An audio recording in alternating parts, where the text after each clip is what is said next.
అనయ్య చిన్నప్పటినుంచి నిశ్శబ్దంగా ఉండాలని, సర్దుకుపోవాలని, ఎదురుచూడాలని చెప్పబడుతూ పెరిగింది. ఆమె కలలు ఎప్పుడూ అతి పెద్దవే అని, ఆమె స్వరం అతిబలంగా ఉంది అని అంటుండేవారు.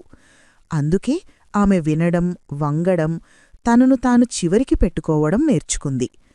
ఒకరోజు జీవితం ఆమెను ఇంతకుముందెన్నడూ లేనంతగా పరీక్షించింది. ఆమె ఎంతో మనసు పెట్టి ప్రయత్నించిన ఒక విషయంలో విఫలమైంది. వెంటనే ఆ పరిచయమైన స్వరాలు మళ్లీ వినిపించాయి. చూశావా, అందుకే ప్రయత్నించకూడదు. కాని ఆ రాత్రి వెనక్కి తగ్గే బదులు అనయ్య తనను తానే ఒక కొత్త ప్రశ్న అడిగింది. నేను ఆగిపోకపోతే ఏమవుతుంది? ఆమె మళ్లీ మొదలుపెట్టింది, నెమ్మదిగా, తప్పులతో కూడిన ప్రయాణంగా.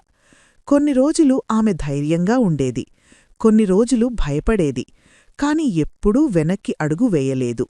బలం అంటే ఎప్పుడూ పడిపోవడం కాదని, అనుమతి అడగకుండా మళ్లీ లేవడం అని ఆమె తెలుసుకుంది. ఏళ్ల తర్వాత ప్రజలు ఆమెను బలమైన మహిళ అని పిలిచినప్పుడు అనయ్య చిరునవ్వు నవ్వింది. వారు ఆమె కన్నీళ్లను, సందేహాలను, నిద్రలేని రాత్రులను చూడలేదు. కాని ఆమెకు నిజం తెలుసు. జీవితం సులభంగా ఉండటం వల్ల ఆమె బలంగా కాలేదు. ప్రతిరోజూ తనను తాను ఎంచుకోవడం వల్లే ఆమె బలంగా మారింది. నీతి: ఒక మహిళ తన కలలకు విలువ ఇస్తానని నిర్ణయించుకున్న క్షణమే ఆమె నిజంగా శక్తివంతురాలిగా మారుతుంది.